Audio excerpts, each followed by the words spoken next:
Bismillahirrahmanirrahim. Assalamualaikum warahmatullahi wabarakatuh. Alhamdulillahi rabbil alamin wa bihi nasta'in ala umuri dunya waddin. Asyhadu an la ilaha illallah wa asyhadu anna Muhammadan abduhu wa rasuluh. Allahumma salli ala Muhammadin wa ala alihi wa sahbihi ajma'in. Wa ba'du. Pelajaran kita pagi ini adalah tafsir juz amma. Kita berada di surat Asy-Syam ayat yang ke-12. Ayat yang ke-11-nya Allah terangkan tentang kaum Tsamud yang melampaui batas di dalam kedurhakaannya kepada utusan Allah, yaitu Nabi Saleh.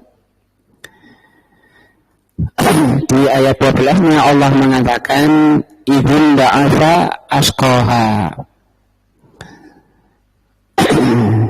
Kita lihat tafsirnya.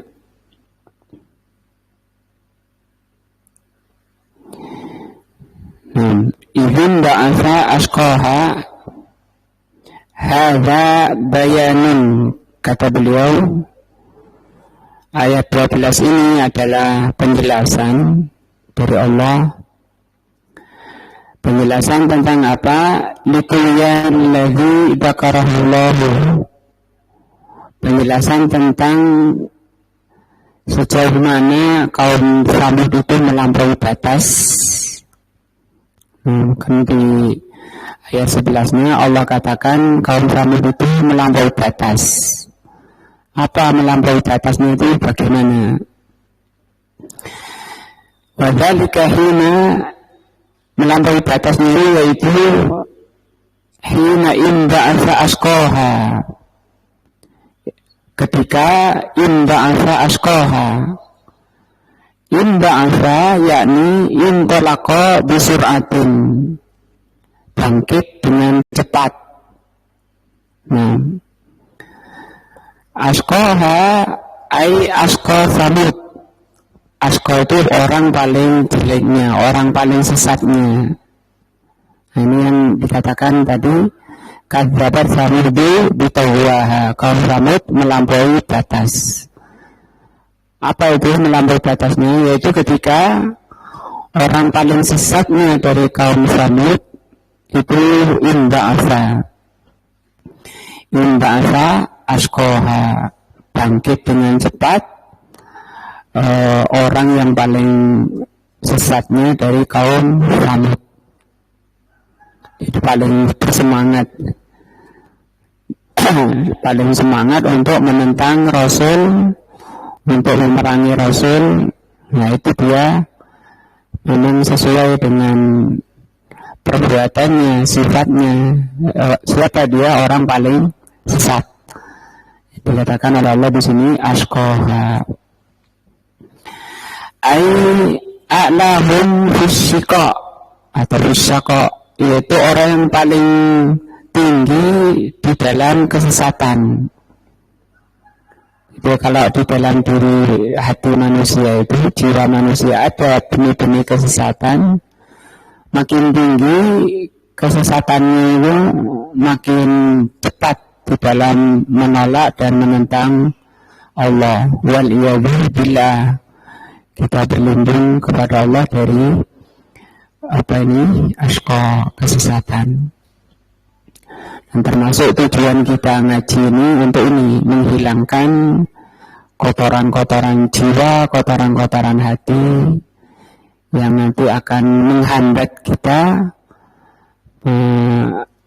menuju Allah Azza wa Jalla. Yuridu an yang qadi ala hadin naqati, orang paling sesatnya ini hendak menyerang Nakoh ini unta betina. Faqala lahum Saleh, maka Nabi Saleh mengatakan kepada kaum Samud, Naqatullahi wa sityaha. Nakoh ini disebut unta betinanya Allah.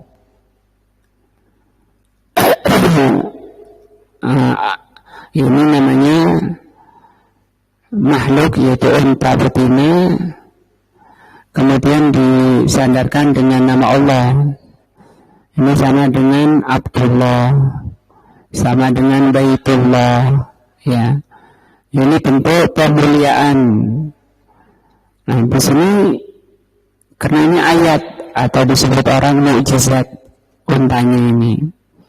Satu-satunya ini unta yang ada di dunia zaman itu saja, yaitu pada zaman Nabi Saleh yang Allah turunkan untuk membela kenabian beliau, menunjukkan atau membuktikan kenabian Nabi Saleh. Allah turunkan mukjizat yang berupa nakoh, unta betina. Aibaru, maksudnya Nabi Saleh mengatakan, menasihati kaum ini untuk membiarkan biarkan naqatallah, biarkanlah unta betina Allah itu. Liqaulihi ta'ala fi ayatul ukhra, berdasarkan firman Allah dalam ayat lain, fadharuha, biarkan unta itu, tak boleh dia mau makan di ardillah, di bumi Allah.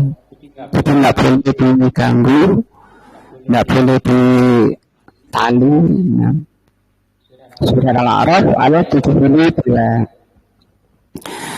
Yakni utriku, yakni biarkan anak kota onta betinanya itu biarkan.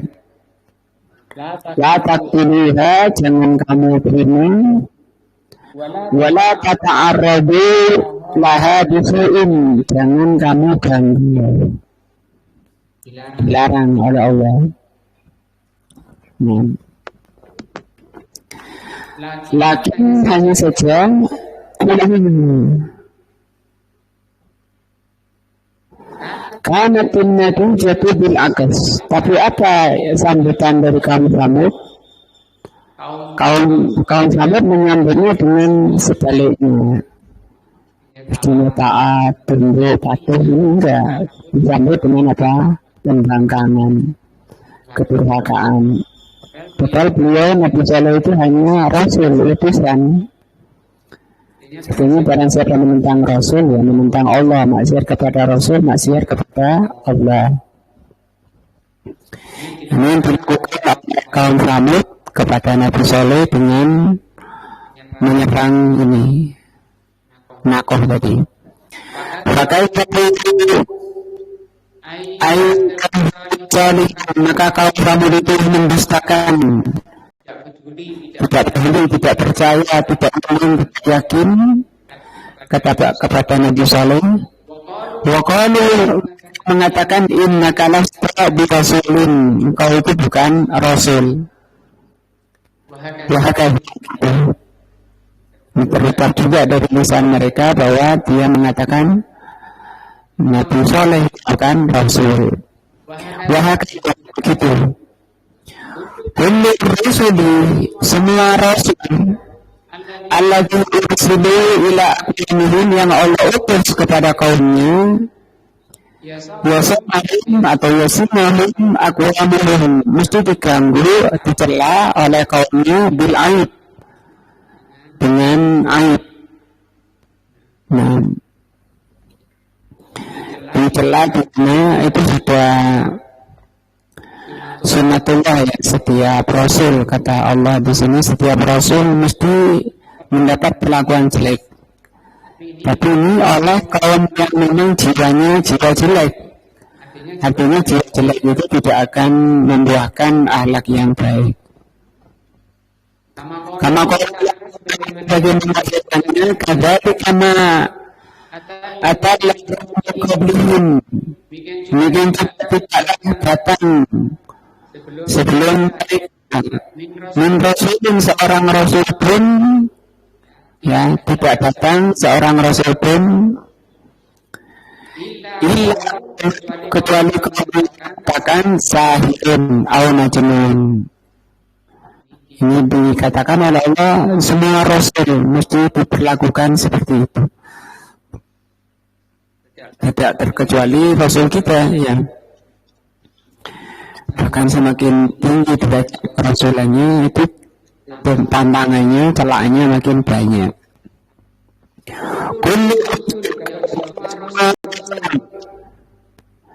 Kila lahu dikatakan kepada semua rasul itu, hadza sahirun, orang ini adalah tukang sihir.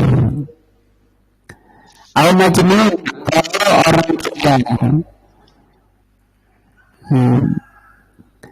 Ini diantara hikmah Allah membuat adanya tukang sihir, menggambarkan kejelekan-kejelekan. Al-Majnun, adanya orang gila. Karena gila li Rasulullah alaihi salatu wassalam, sebagaimana juga dikatakan oleh kaumnya, kaum Quraisy waktu itu, musyrikin Quraisy, dituduhkan juga kepada Rasul kita alaihi salatu wassalam, innahu sahirun, bahwa beliau adalah sahir,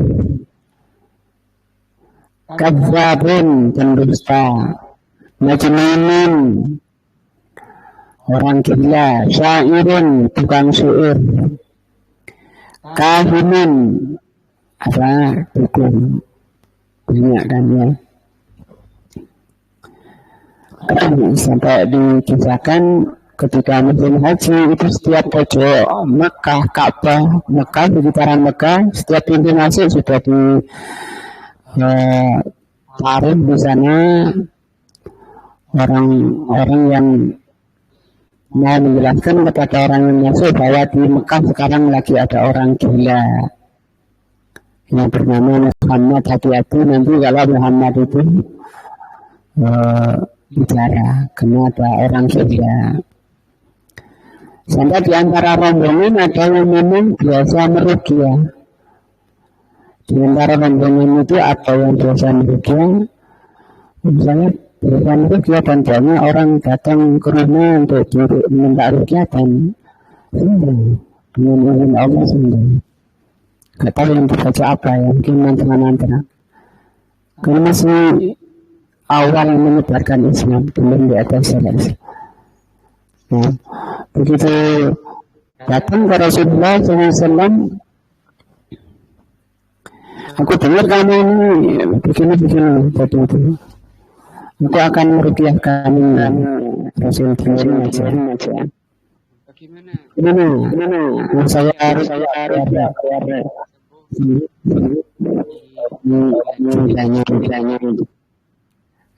sudah kata apa yang mau Pak katakan, kata orang ini. Kemudian baca iman alhamdulillah nahmaduhu wa nasta'inuhu wa nastaghfiruh wa na'udzu billahi min shururi anfusina sampai akhir. Jadi mukaddimah khitabah itu orang ini sudah ketenggelam lihat isi bacaan, isi ucapan itu. Terkejut orang ini coba diulang lagi. Wah, ini bukan beginilah ini betul-betul wahyu. Dan orang ini masuk Islam. Nah, walakin al-qadis ya, Rasul paling banyak mendapat lakop-lakop, julukan-julukan jelek. Kata beliau, kata Syekh Ibnu Utsaimin rahimahullah, hanya saja julukan jelek allati yalaqabuha al-a'da'u, yang ditujukan oleh musuh-musuh kebenaran, di auliyaillah, yang ditujukan kepada wali-wali Allah, la tadurruhum, sama sekali tidak membahayakan wali Allah. Nah, di sana juga ada namanya wali syaitan. Wali syaitan nanti musuhnya wali ar-Rahman. Sehingga Islam punya kitab Al-Furqan baina awliya'ir Rahman wa awliya'ir syaitan. Perbedaan wali Allah dan wali syaitan. Sama-sama wali syaitan itu juga mendapat wahyu. Sebagaimana wali Allah mendapat wahyu. Wali Allah itu yang tertinggi adalah Rasulullah SAW. Kalau menurut orang sufi, wali Allah yang tertinggi itu orang para wali kutub. Tertingginya adalah Syekh Abdul Qadir Jilani, itu tinggi di atas para rasul. Kenapa? Karena kalau para rasul itu menerima wahyu itu melalui malaikat. Padahal malaikat itu bukan sesuatu yang nyata. Malaikat itu hanya angan-angan atau hayalan-hayalan suci. Ini kaum suci keyakinannya tentang malaikat itu bukan wujud dari ciptaan Allah yang terbuat dari cahaya. Tapi menurut kelompok sufi, malaikat itu hayalan suci. Artinya kalau hayalan suci, siapapun bisa menghayal-hayal asalkan asal hasilnya itu kebaikan. Nah, itu dari sana, dari dia yang mereka yang ditulis oleh Nabi berupa Al-Quran, Zabur, Taurat, Injil, itu Dia dari hayalan-hayalan suci yang disebut dengan malaikat. Sebenarnya kelompok sufi ini ngambilnya bukan dari mereka sendiri, tapi ngambil dari filsafat. Filsafat itu seperti itu. Adapun kami orang sufi itu langsung dari Allah. Jadi kitab kami itu adalah hati kami. Kitabnya itu hati. Ngambilnya dari Allah langsung. Sehingga mereka mengatakan qala qalbi an rabbi, berkata hatiku dari Rabbku, dari Tuhanku. Nah,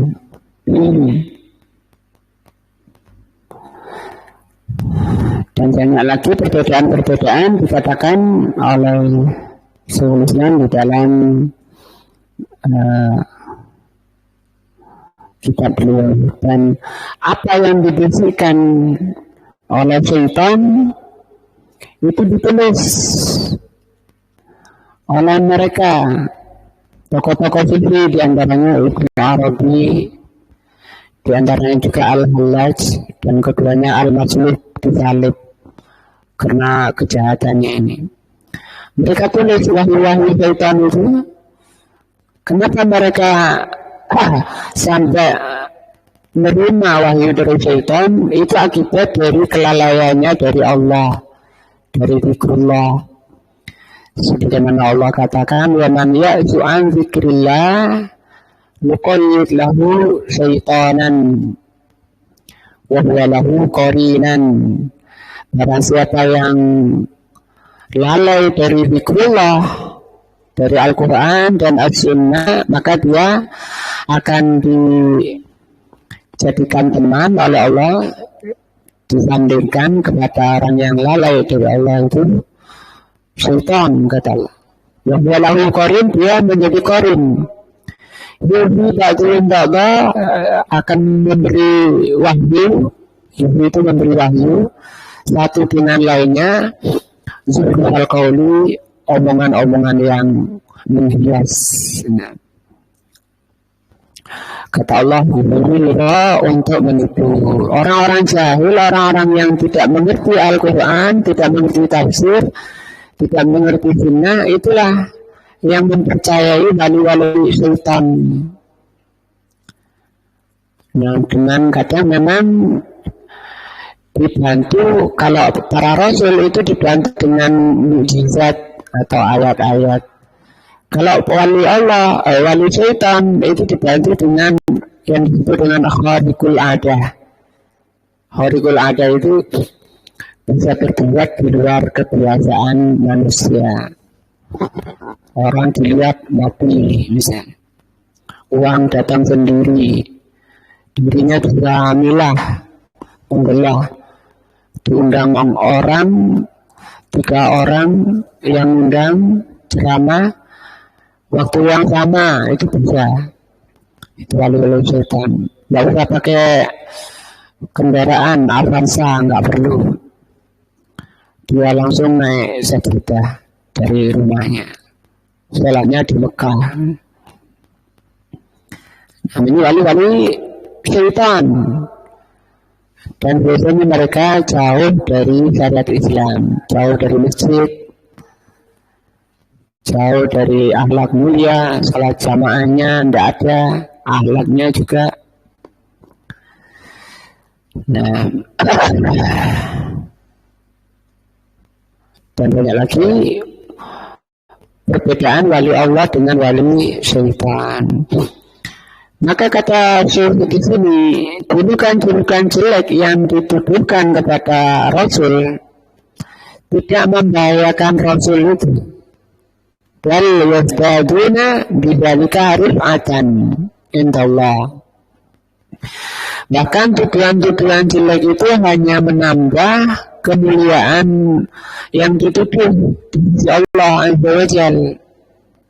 Demikian juga kalau kita berusaha meneladani Rasul di dalam beragama, itu dipastikan akan mengalami gangguan-gangguan, tuduhan-tuduhan dari orang-orang jelek, dituduh teroris, dituduh eksklusif, itu tidak mau bergaul, aliran keras, hanya tuduhan-tuduhan jelek. Nah,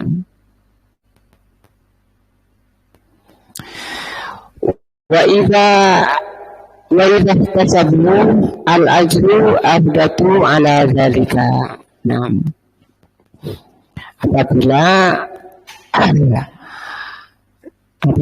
mereka ini yang dituduh jelek, nah, itu ihtasabu itu sabar, ya, meminta pahala dari Allah dari tuduhan-tuduhan jelek itu. Nah, abribu ala zalika, maka Allah akan memberi pahala dengan tujuan ini, dengan tujuan jelek ini. Sebagaimana dikatakan oleh Rasul, ajaban likulli imri'in mu'min, sangat mengagumkan perkaranya orang mukmin. Nah, kulluha, semua urusannya itu kulluhu khair, semuanya baik bagi orang mukmin. Ya asabatus sarra sakara fa huwa lahu khairun. Kalau dia diberi kebaikan, dia bersyukur, orang beriman itu, maka itu kebaikan baginya. Wa idza asabatus sarra, kalau mereka ditimpa kejelekan, seperti ini ya, tuduhan-tuduhan jelek. Kalau kita dibilang apalah macam-macam tuduhan-tuduhan yang dituduhkan pada kita karena berpegang pada sunnah, nah, maka kata Rasul, maka lahu khairan, maka itu kebaikan bagi orang beriman. Maka kejelekan itu bagi orang beriman itu menjadi kebaikan, ya. Tadi tidak enak tadi itu jadi baik. Lah konsekuensinya atau semestinya seharusnya ketika kita diberi kebaikan itu bersyukur apa bagaimana? Artinya ketika kita diuji dengan ketidakenaan, ucapan fitnah macam-macam, itu potensi besar bagi kita untuk mendapatkan kesempatan besar bagi kita untuk apa? Mendapat pahala besar. Asalkan ini ihtasabu itu mengharap pahala. Nah, artinya jangan dilewatkan ketika kita dituduh jelek misalnya karena berpegang pada sunnah, jangan lewatkan apa? Menata hati. Ini kesempatan bagi kita. Belum lagi ketika dia mengamalkan sunnahnya, misalnya pelihara jenggot ya. Wah, orang tetangganya bilang, ibunya bilang, gak pantas mas. Ya benar. Tetangganya bilang, nah ini mulai ikut aliran apa ini. Nah, dikuatkan jiwanya, dikuatkan hatinya, tetap diamalkan, itu mengamalkannya pahala besar, bersabar dengan tadi tujuan-tujuan jeleknya, tambahan pahala lagi, ya kan berlipat pahalanya. Nah,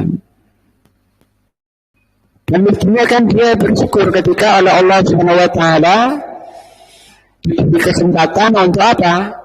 Mendapat pahala besar, walaupun dari barang yang tidak enak.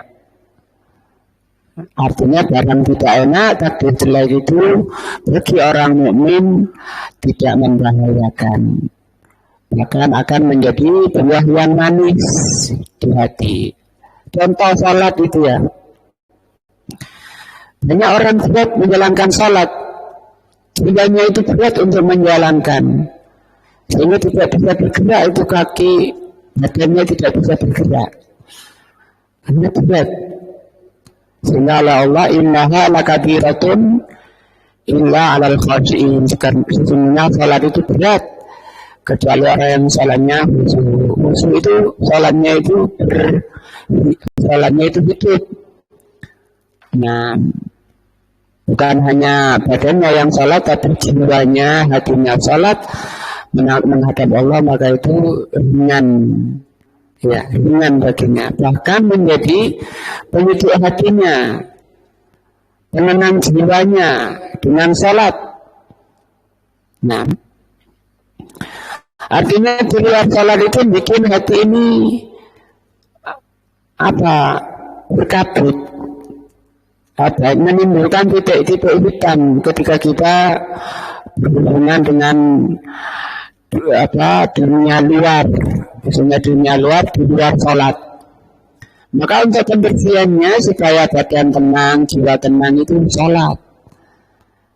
Sehingga Rasul Allah mengatakan wasta'inu bisabri wassalah. Rasul juga mengatakan waqta'ini wassalah. Dijadikan penyejuk hatiku itu sholat. Kenapa? Karena dia sadar dan yakin, beriman Allah itu yang maha baik, Allah yang maha rahmah, Allah yang menjanjikan kebaikan-kebaikan kita kepada kita. Maka kita sangat senang bermunajat dengan Allah Azza wa Jalla. Berduaan dengan Allah. Rasul mengatakan ketika orang itu takbir, maka Allah menghadapkan dirinya kepada orang salat yang sedang salat itu, sampai orang yang salat itu memalingkan dirinya, memalingkan juga kedua, bisa memalingkan wajahnya, badannya, atau hatinya. Nah, ini pelajaran besar dari ini ya. Pelajaran besar dari ini tuduhan-tuduhan jelek yang diberikan oleh musuh-musuh kebenaran kepada para rasul dan juga kepada pengikut rasul. Kita berusaha menjadi pengikut rasul yang disebut dengan ittiba'ur rasul, karena hanya itu satu-satunya jalan yang bisa menyelamatkan kita di dunia dan di akhir kelak. Fayaqulu azza wa jalla fa'aqruha. Kemudian orang yang tadi askoha tadi, orang paling jeleknya, paling sesatnya dari kami, aqruha. Akor itu menyembelih di pangkal leher. Kalau di ujung leher itu namanya zabahu. Ada bahu, itu di surah Al-Baqarah ya. Itu untuk sapi dan kambing, ayam itu zabah. Tapi untuk unta itu tidak dizabah. Tinggi orang untanya tinggi, ujungnya tinggi, maka pakai akar namanya, di sembelih dari pangkal lehernya setelah kaki kirinya diikat. Nah, baru dia roboh ke sebelah kanan. Akorun nakota, maka dia orang paling bedanya tadi menyembelih unta akron hasalabihi al-halak, dengan sembelihan yang menyebabkan untanya mati. Badan dama alaihim rabbuhum, maka Allah binasakan, dan dama itu diratakan, tidak tersisa dari kaum Samud, anak-anaknya, perempuannya, laki-lakinya, semua rata. Ini dama, yakni adzaku alaihim fa'ahlakahum, Allah binasakan mereka. Karena takulun dan turu bi'ra, aku ratakan sumur. Ai akbaktu alaiha at-turab, aku timbun sumur itu dengan tanah sampai rata. Nah, dan ini bukan kezaliman dari Allah Azza wa Jalla. Itu merupakan apa namanya? Kebaikan Allah, apa namanya? Apa namanya ini? Orang jahat oleh Allah dibalas, dan Allah kan sudah nerangkan kalau kamu jelek, akibatnya seperti ini. Itu namanya rima. Apa keadilan Allah? Nah, itu namanya keadilan Allah, karena Allah itu maha adil. Mana buktinya Allah maha adil di sini? Jadi bentuk takdir Allah adanya kejelekan-kejelekan di dunia ini. Kemudian oleh Allah dibalas, sebagaimana Allah ceritakan dalam Ayatnya di dalam Al-Quran itu Allah menerangkan kepada kita sifat keadilannya. Bidambihim karena dosa mereka, bisa babi gunung karena sebab dosa mereka. Lianna Allah subhanahu wa ta'ala, karena Allah subhanahu wa ta'ala yadlimun nasa syai'an. Sama sekali Allah itu tidak menzalimi manusia sama sekali. Bahkan perbuatan Allah kepada manusia itu Rauf, Rahim, merahmati, menyayangi, dikaruniakan kenikmatan-kenikmatan terus menerus yang tidak pernah putus. Contohnya paling ringannya kata Al-Imam Ibnu Qayyim, nafas.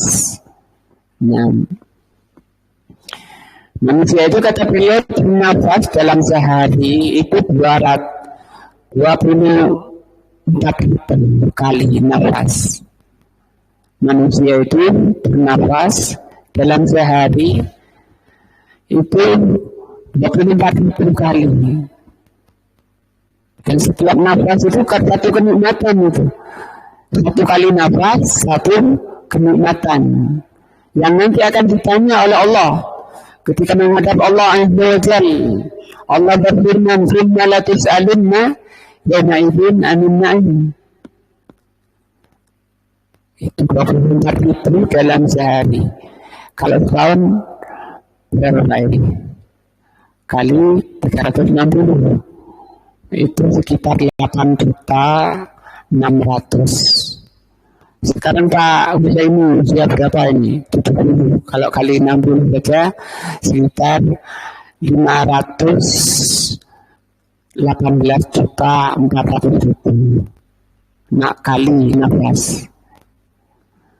Nah itu mau disandang dengan kenikmatan dengan ibadah kita.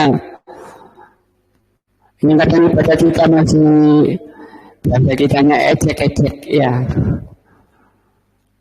Sholat aja enggak berjalan hatinya.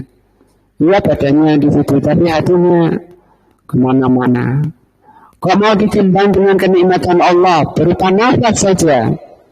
Coba kalau dihargai itu nafas itu. Satu tabung berapa Pak Kusini? Berapa itu sekarang satu tabung? Ini 30 lebih ya. 30 lebih mungkin sampai 60. Itu untuk berapa hari?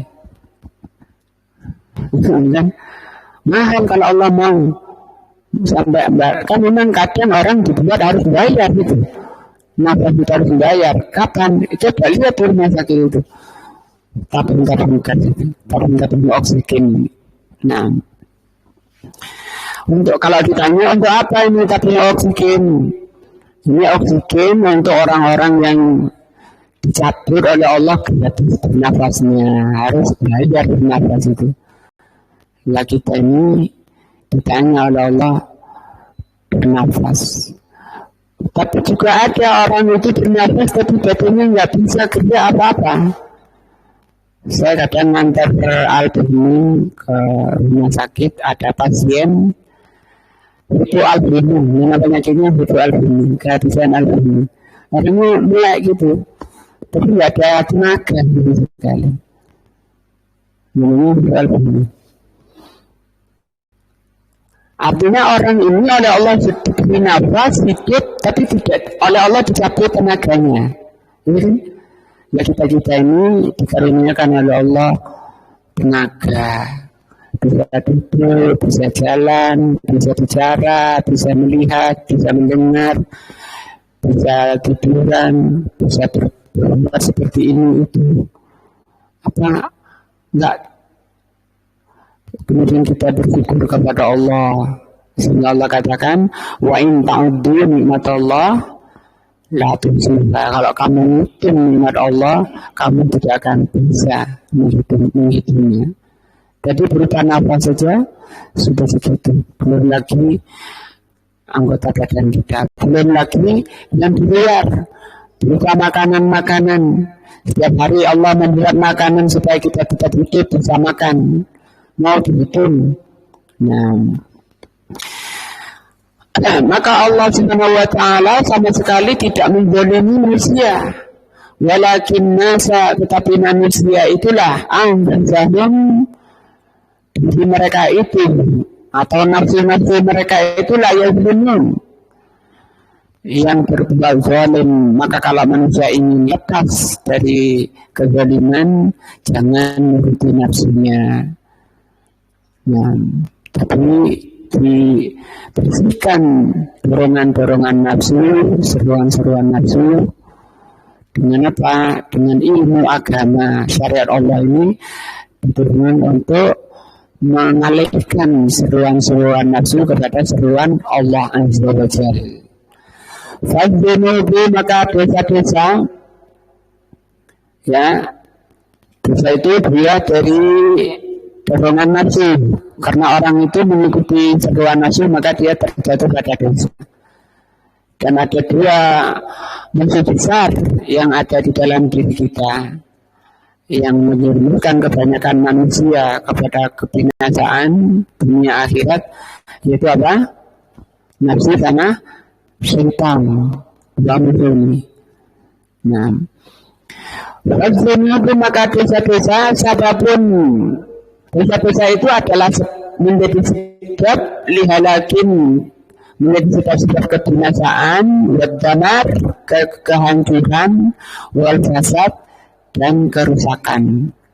Liqaulillah tabaraka wa ta'ala, berdasarkan firman Allah, zaharal fasadu, telah tampak kerusakan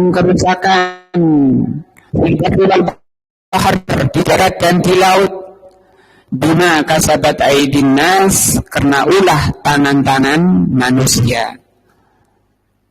Itu bukan Allah kemudian sekonyong-konyong menurunkan tanpa sebab, tapi ada sebab oleh tangan-tangan manusia yang mengundang murka Allah Azza wa Jalla.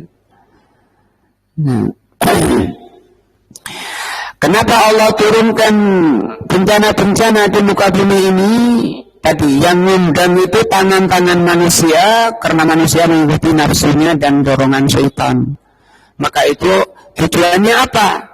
Oleh Allah disebutkan di ayat ini, liyadzuqahum ba'dalladzi amiluh, supaya manusia itu merasakan akibat sebagian apa yang mereka kerjakan.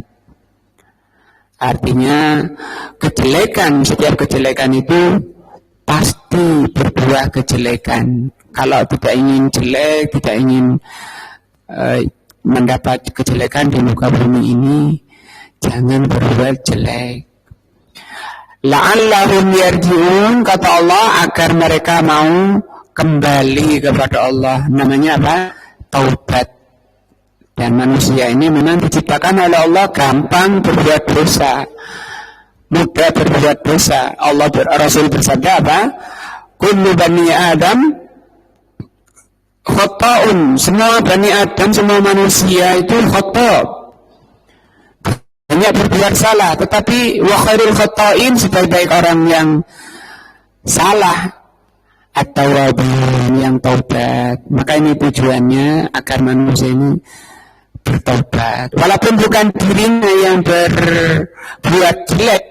Misalnya ketika melihat bencana di sana, banyaknya korban-korban kejelekan, kita ambil pelajaran. Orang baik itu adalah orang yang bisa mengambil pelajaran dari yang lainnya, bukan yang dijadikan pelajaran oleh lainnya.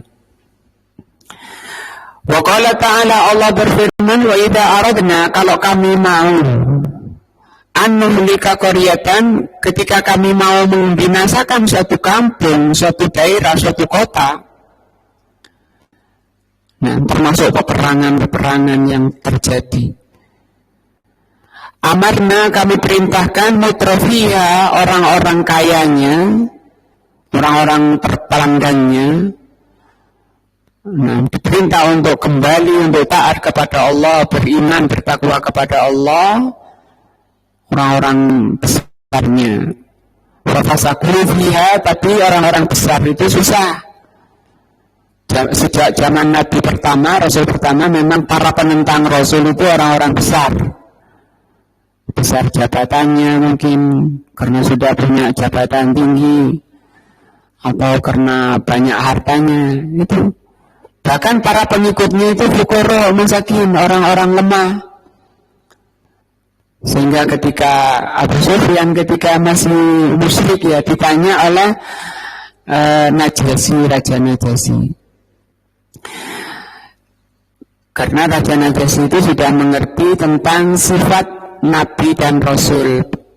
Di antara di Injil itu sudah disebutkan bahwa pengikut Rasul itu kebanyakannya fuqara, masakin. Sehingga beliau Raja Najasyi itu tanya kepada Abu Sufyan, pengikutnya orang besarnya atau orang lemahnya? Orang lemahnya. Oh ya benar.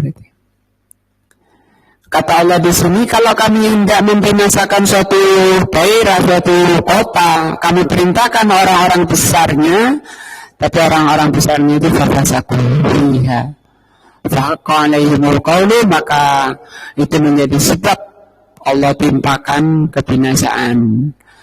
Fadammarnaha, maka kami binasakan, kami hancurkan tadmiro. Tadmiro ini namanya isim masdar mutlak, untuk menguatkan ini dammaro ini sehancur-hancurnya.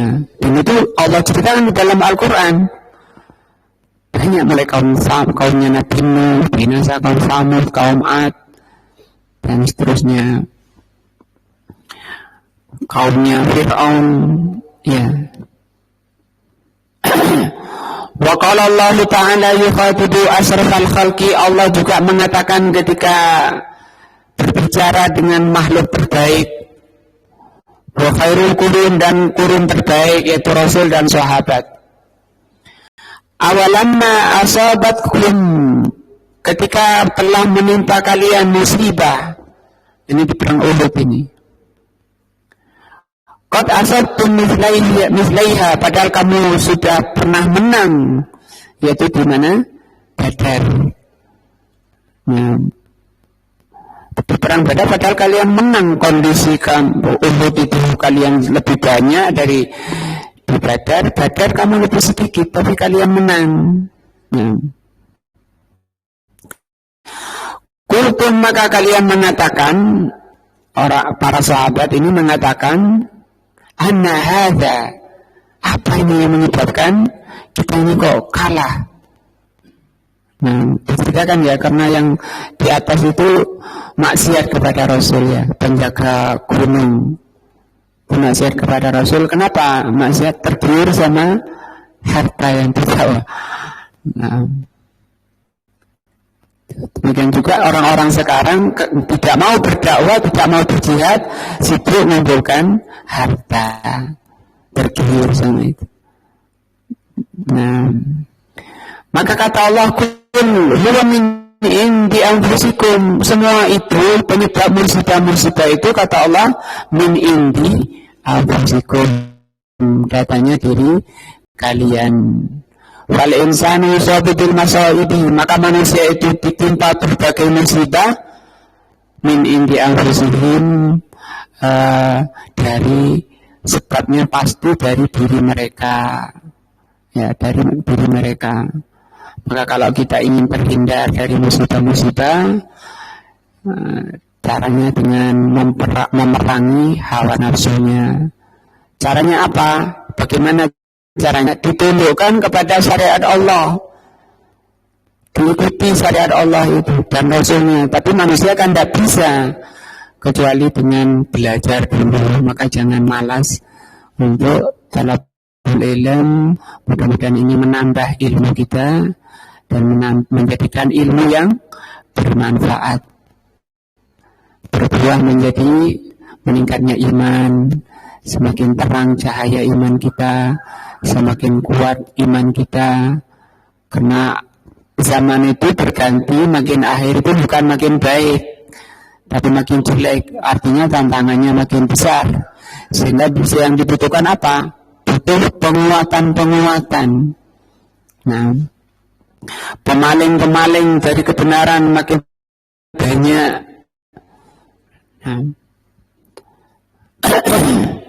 Wallahu a'lam bishawab. Mudah-mudahan menjadi ilmu yang bermanfaat. Allah Subhanahu wa taala memberikan taufik dan hidayahnya kepada kita menjadi memperbaiki kehidupan kita di dunia dan lebih-lebih nanti di akhiratnya. Wallahu a'lam bishawab. Subhanakallahumma wa bihamdika asyhadu an la ilaha illa anta astaghfiruka wa atubu ilaika. Wassalamualaikum warahmatullahi wabarakatuh.